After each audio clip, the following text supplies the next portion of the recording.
nosotros Ada Cuero y además Agustín Panizo. Agustín es magíster en lexicografía hispánica por la Asociación de Academias de la Lengua Española y licenciado en lingüística y literatura con mención en lingüística hispánica por la Universidad Católica. Del año 2006 pertenece a la Comisión de Ortografía y Lexicografía de la Academia Peruana de la Lengua y actualmente participa en el proyecto del Diccionario de Peruanismos de esta corporación. Además es miembro de SPELEX, Sociedad Peruana de Estudios Léxicos, que también prepara un diccionario de peruanismos. Fue miembro además del equipo peruano revisor del Diccionario de Americanismos publicado este año y desde junio codirige y conduce el programa de radio Palabra del Perú de la APL. Hola a todos, feliz día igualmente. Bueno, sí, yo he estudiado algunas de estas cosas, pero como todos los presentes aquí, soy corrector por necesidad. Yo creo que todos caemos a la corrección así, ¿no? Oye, tú tienes una ortografía, corrígeme esto. Y pronto, poco a poco, empezamos a asumir más trabajos y terminamos dedicándonos total o parcialmente a esta actividad, ¿no? Ya sea la corrección o la edición. Supongo que todos los que están aquí presentes tienen ese bichito de la corrección dentro, así que el hecho de que yo esté acá sentado, la verdad es que no entiendo por qué, porque supongo que todos deben ser muy buenos correctores, seguramente mejor que yo. Pero yo quisiera llamar la atención sobre algunos detalles, ¿no? Por ejemplo, la semana pasada o hace 2 semanas se entregó el premio Nobel a Mario Vargas Llosa, ¿no? Y uno coge su primera novela y se pone a leer unas cuantas páginas y dice, qué raro, ¿no? Porque los monólogos, los diálogos indirectos están metidos ahí, las comas separan cosas que normalmente no podrían ser separadas por comas, no hay comillas para introducir diálogos indirectos, no hay puntos y comas casi, todo es simplemente una seguidilla de texto, de oraciones que uno debe separar, el lector separa por una cuestión de unidades semánticas, por periodos semánticos, y uno va tratando de entender qué es lo que dice este loco de Vargas Llosa escribiendo así. Supongo que si esa novela cae en las manos de un corrector riguroso y purista o pegado a la letra, esa novela se malogra, ¿no? Se malogra, y la revolución lingüística que significa el uso del lenguaje de Mario Vargas Llosa se quedó saboteada por un corrector inflexible, ¿no? Es un caso hipotético, pero que me llama a la reflexión, ¿no? Y la reflexión es esta. La corrección sabemos que es un oficio versátil, flexible, que se tiene que ir amoldando al autor, y es el autor el que manda, es el autor el que decide qué es lo que quiere decir y cómo lo va a decir.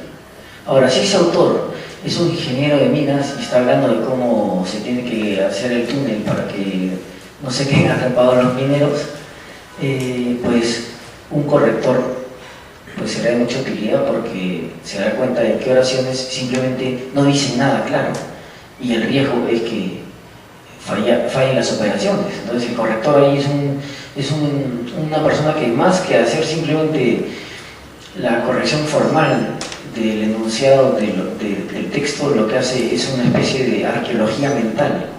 ¿Qué quiso decir este ingeniero que no sabe decirlo el pobre? Hagamos que lo diga bien, y para eso lo ayudamos con unas normas formales que hagan comprensible su texto, ¿no? Pero cuando nos enfrentamos a un oficio sin afán estético, como un texto cualquiera, como el texto de un ingeniero técnico, ¿no? Pero si nos enfrentamos a un texto literario, el corrector puede ser un gran saboteador si no va de la mano con el autor y junto con él trata de entender la voluntad estética, estilística del autor, y adapte el texto junto con el autor para que se logre ese objetivo expresivo, ¿no? Literario. Y ese asunto de la corrección literaria entonces nos plantea un reto mucho mayor. No se trata simplemente, yo me sé cómo se pone la coma Y como se pone punto y coma, no es solamente eso, ¿no? Yo creo que es algo mucho más complejo, es también saber un poco romper las reglas, ¿no? Si el texto de Vargas Llosa hubiese caído en las manos de alguien que no sabe cómo romper las reglas en función del sentido y del estilo, no estaríamos hablando de una novela como la conocemos, ¿no? De ninguna novela de Vargas Llosa. Entonces, pienso que esa versatilidad es importante. Por otro lado, otro tema que me parece interesante es el de la norma. En función de qué norma estamos corrigiendo, ¿no? Pensamos que somos una provincia y por lo tanto tenemos estas palabras extrañas que son los provincialismos, que así eran llamados los americanismos en el siglo XVIII y el siglo XIX también. Eran provincialismos, eran alejamientos, barbarismos, ¿no? Y nosotros estamos seguros de que no es el caso, ¿no? Nosotros tenemos una norma estándar peruana, una norma fijada por el uso oculto del lenguaje del castellano en el Perú y por autores que también escriben desde hace mucho tiempo, y sabemos que esa norma está suficientemente afianzada, ¿no? Ya lo decía Rocío cuando mencionaba que... Ya lo decía Sofía cuando mencionaba que se corrige en función de la norma local. Ahora, el problema es si conocemos esa norma local, no solamente como la conocemos como hablantes intuitivos, y nosotros, todos los que están en esta sala, tenemos una intuición especialmente competente en el tema del lenguaje, pero más allá de eso, si nos enfrentamos con un texto que no pertenece necesariamente a nuestra época, ¿cómo manejamos eso, no? Entonces, todo corrector que quiera enfrentarse a textos que exijan la flexibilidad, la versatilidad estilística, es decir, no textos escritos ahora, sincrónicamente, ahorita, sino textos quizás más antiguos, todo corrector que quiera enfrentarse a esos textos tendrá que ser un conocedor de la norma local y de su evolución y de su diversidad. Y para ello, ¿cómo hace uno? Para conocer una norma distinta de la propia. Bueno, para eso están los diccionarios, si son buenos, y en el Perú para eso no están los diccionarios porque no hay, ¿no? Tenemos el diccionario de Álvarez Vita, y bueno, quien sepa manejar diccionarios estará de acuerdo conmigo que ese diccionario es extraño, ¿no? O sea, digamos, dice que es un diccionario de peronismo, pero incluye voces que no se usan en el Perú. ¿Por qué? Porque no se originaron en el Perú, cosas extrañas, tiene unos criterios de selección extraños. No tenemos un buen diccionario del español del Perú, eso es lamentable, y se está trabajando para corregirlo, ¿no? Hay 3 proyectos de diccionarios actualmente en curso. Uno es el diccionario del método de Augsburgo en Alemania, que lo está haciendo una persona, José Carlos Huiza. Otro es el diccionario de SPELEX, Sociedad Peruana de Estudios Léxicos, que está redactándose. Y el otro es el diccionario de la Academia Peruana de la Lengua, el proyecto Ni Perú, al que cualquiera de ustedes obviamente está invitado. Y es un diccionario en el que se está recogiendo la documentación de los lexemas, primero de las palabras, para hacer un diccionario del español del Perú como hasta ahora no ha habido ninguno, ¿no? Es una deuda realmente de la lingüística a la sociedad peruana no haber generado un diccionario respetable, ¿no? Eso con respecto a la norma local estándar, que tiene que ser defendida, ¿no? No podemos aceptar que nos cambien nuestra forma de expresarnos simplemente porque no es lo panhispánico, ¿no? El diccionario panhispánico funciona, pero no siempre.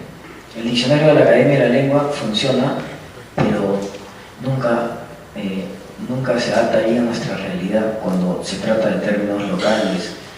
Dice tonterías el diccionario a veces. Y eso tiene mucha lógica, ¿no? Es un diccionario hecho que arrastra errores de mucho tiempo, de más de un siglo, 2 siglos, ¿no? Entonces está en permanente adaptación. Y la modificación de un diccionario siempre llega tarde, ¿no? Es la sociedad la que cambia primero. El diccionario de americanismos, que se publicó este año 2010 y en el que tuve el placer de participar, es un diccionario también complejo y tiene problemas, pero es un diccionario en que uno puede encontrar ciertas cosas. ¿Por qué hablo tanto de los diccionarios? Porque a nosotros nos gusta, bueno, la corrección pasa también por el uso de la grafía correcta.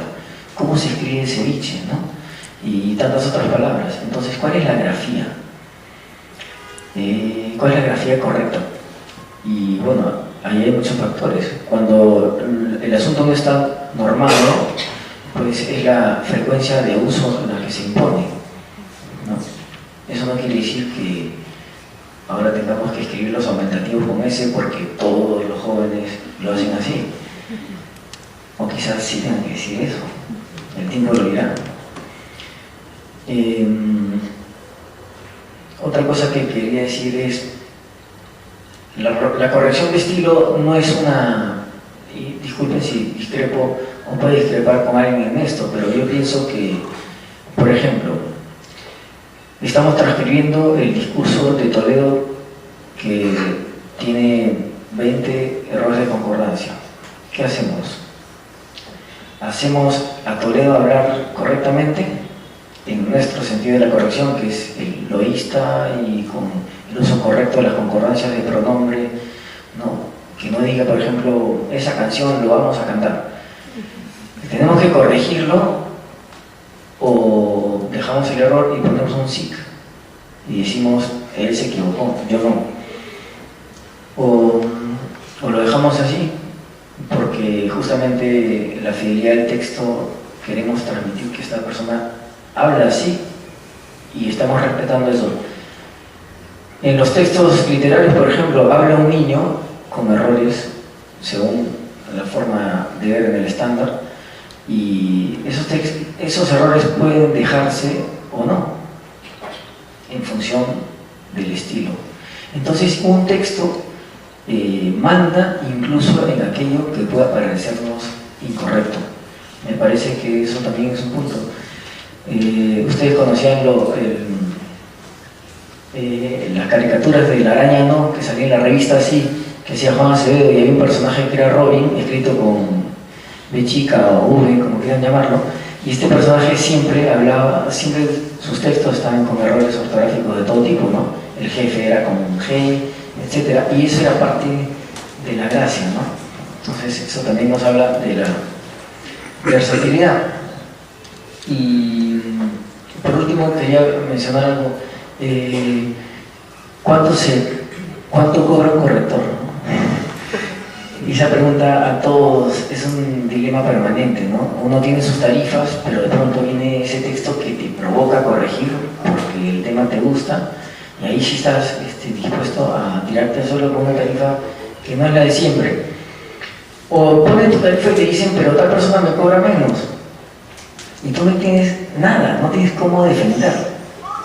Pero yo corrijo bien, le dices, sí, pero yo cómo sé, ¿no? Y entonces ese es un problema que todos tenemos, ¿no? Nunca sabemos cuánto cobrar, o nunca sabemos cómo defender lo que queremos cobrar.